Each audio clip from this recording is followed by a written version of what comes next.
Assalamualaikum warahmatullahi wabarakatuh. Pada kesempatan kali ini kita ketemu lagi dalam pembelajaran matematika peminatan kelas 11 MIPA. Nah, kita akan belajar tentang identitas trigonometri. Jadi pada pertemuan yang lalu kita sudah belajar tentang persamaan trigonometri, yaitu sin X sama dengan sin A, cos X sama dengan cos A, dan tan X sama dengan tan A. Nah, pada kesempatan kali ini kita lanjutkan dengan identitas trigonometri. Yang akan kita pelajari antara lain, yang pertama adalah penjumlahan dan selisih dua sudut. Nah, minta tolong anak-anakku supaya kalian bisa menghafalkan rumus-rumus pada identitas trigonometri yang sangat banyak jumlahnya. Yang pertama adalah untuk penjumlahan dan selisih dua sudut, yaitu cos alfa plus beta, ini sudutnya. Ya, cos dua sudut, alfa ditambah beta, maka akan menjadi cos alfa cos beta min sin alfa sin beta. Kalau Bu Herina menghafalkan cos min sin. Jadi kalau di sini tandanya plus, maka hasilnya min, berlawanan. Sementara kalau cos selisih, di sini min, berarti di sini plus. Rumusnya sama, cos plus sin. Jadi sudutnya bergantian alfa beta. Kemudian untuk sin alfa plus beta, rumusnya adalah sin cos sin. Kalau sin mengikuti, kalau di sini plus, maka rumusnya plus. Kalau sin alfa min beta, maka akan menjadi sin cos min cos sin. Dengan sudutnya juga bergantian alfa beta. Kemudian untuk tangan alfa plus beta akan sama dengan tangan alfa plus tangan beta dibagi 1 min tangan alfa kali tangan beta. Jadi kalau di sini plus, maka yang atas plus, yang bawah min. Jadi atas dan bawah berlawanan. Kalau yang ini tandanya menyesuaikan dengan soal, atas sama dengan soal. Ya, saya kira bisa. Berikutnya, contohnya adalah kita diminta menentukan cos 105 derajat, sin 15 derajat, tan 255 derajat. Dan ketiganya adalah sudut yang tidak istimewa. Oke, cos 105 derajat. Nah, bisa kita ubah bahwa 105 ini penjumlahan sudut istimewa 60 plus 45 derajat. Maka kita sudah harus tahu nilai cos 60 sin 60, cos 45 sin 45. Perhatikan, di sini rumusnya cos jumlah menjadi cos min sin. Kemudian masing-masing kita ambil nilainya, cos 60 setengah, cos 45 setengah akar 2, kemudian sin 60 setengah akar 3, sin 45 setengah akar 2. Jika sederhanakan menjadi 1/4 kali akar 2 min akar 6. Ini adalah hasil akhir. Sementara sin 15 derajat, 15 bisa didapat dari 45 min 30. Ini juga sudut istimewa. Karena sin min sin, maka rumusnya adalah sin cos min cos sin. Sudutnya bergantian. Baik, masing-masing diambil nilainya. Hasil akhirnya adalah 1/4 kali akar 6 min akar 2. Kemudian tan 255 derajat, ini kuadran yang ketiga. Ingat, sudut berelasi kuadran 3 rumusnya adalah 180 plus alfa. Sehingga menjadi tan 180 plus 75 derajat.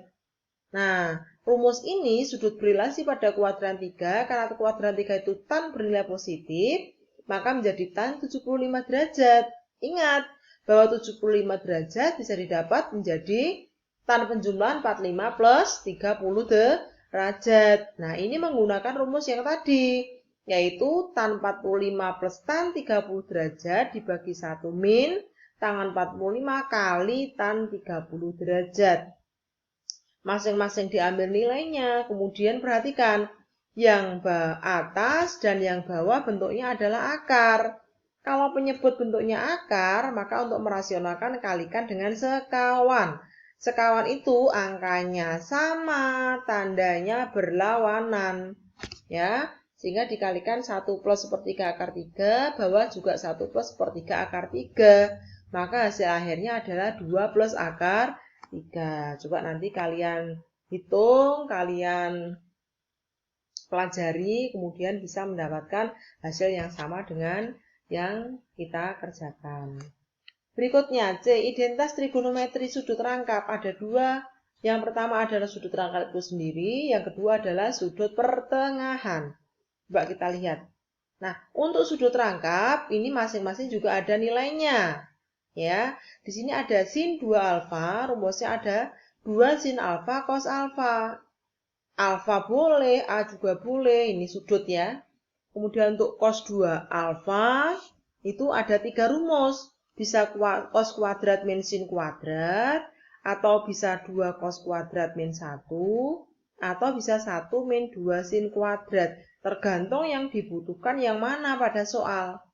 Kemudian untuk tan 2 alfa menjadi 2 tan alfa dibanding 1 min tan kuadrat alfa. Nah, sebelum masuk ke sudut pertengahan kita lihat contohnya.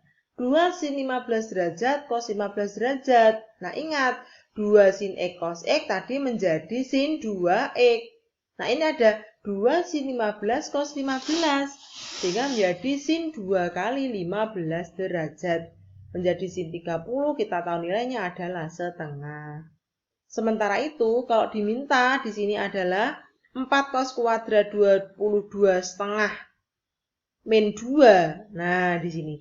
Di sini ada rumus cos 2X, rumusnya adalah 2 cos kuadrat X min 1. Nah, bentuk di ruas kiri ini bisa kita ubah menjadi 2 cos kuadrat 22,5 derajat min 1 kali 2. Nah, yang di dalam kurung ini menjadi cos 2X. X-nya adalah sudutnya 22,5 kali 2, 45 derajat. Masih dikalikan 2. Cos 45 setengah akar 2. Kalikan 2 berarti akar 2. Oke, saya kira bisa dipahami. Berikutnya, rumus sudut pertengahan. Nah, tadi kan kita sudah tahu bahwa rumus cos 2 alfa itu ada 3. Nah, ini yang diambil yang 1 min 2 sin kuadrat alfa. Nah, kalau kita mau mencari sin setengah alfa, nah di sini, ini bisa, ya, ini bisa cos alfa menjadi 1 min 2 sin kuadrat setengah alfa. Masing-masing dibagi 2. Kiri bagi 2, kanan bagi 2. Nah, karena kita mau mencari yang ini, ya toh, maka yang satu dikumpulkan dengan cos alfa. Nah, ini bisa dipindah langsung menjadi 2 sin kuadrat setengah alfa. Berarti dibagi 2 menjadi sin kuadrat setengah alfa. Kemudian ruas kanannya menjadi 1 min cos alfa per 2. Sehingga sin setengah alfa plus minus akar 1 min cos alfa per 2. Nah, identik dengan sudut yang sama. Untuk sin setengah alfa ketemu, maka cos setengah alfa juga ketemu.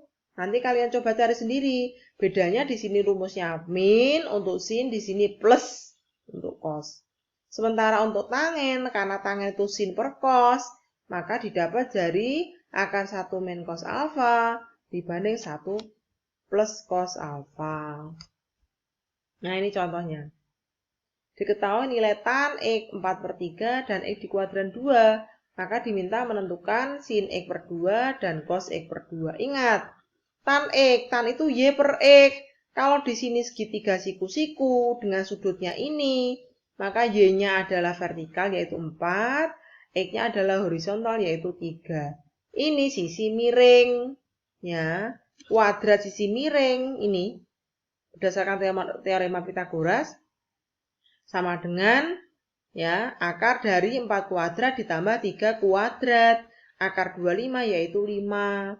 Pada kuadran 2 sin nilainya positif. Sehingga sin X itu Y per R. Y-nya 4, R-nya 5. Sementara cos kuadran 2 negatif, cos itu X per R. Berarti negatif 3 dibanding 5.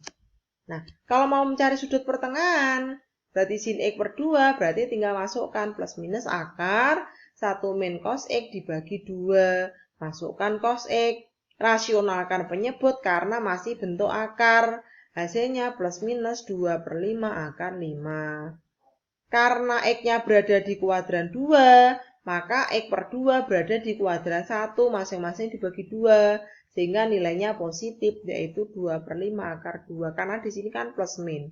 Sehingga kita ambil nilai salah satu tergantung letaknya kuadran. Begitu juga dengan cos X per 2. Bedanya tandanya di sini plus, langkahnya sama. Nah, coba nanti kalian pelajari sendiri. Yang terakhir, identitas perkalian dan penjumlahan selisih sinus dan kosinus. Berarti ada identitas perkalian dan ada identitas penjumlahan atau selisih. 1. Identitas perkalian sinus dan kosinus. Nah ini perlu dipahami lagi, minta tolong dihafalkan. Di sini ada 4 rumus, 2 sin alfa cos beta, berarti menjadi sin jumlah ditambah sin selisih. Nah nanti kalau di sini dibagi 2 semua, yaitu adanya sin alfa cos beta, berarti ya setengah kali sin alfa plus beta plus sin alfa min beta. Tergantung di ruas kiri ada angka 2 atau tidak. Kalau di sini ada angka 2 berarti koefisiennya 1. Kalau di sini tidak ada angka 2 berarti setengah. Masing-masing dibagi 2. Untuk 2 cos alfa cos beta rumusnya cos jumlah plus cos selisih.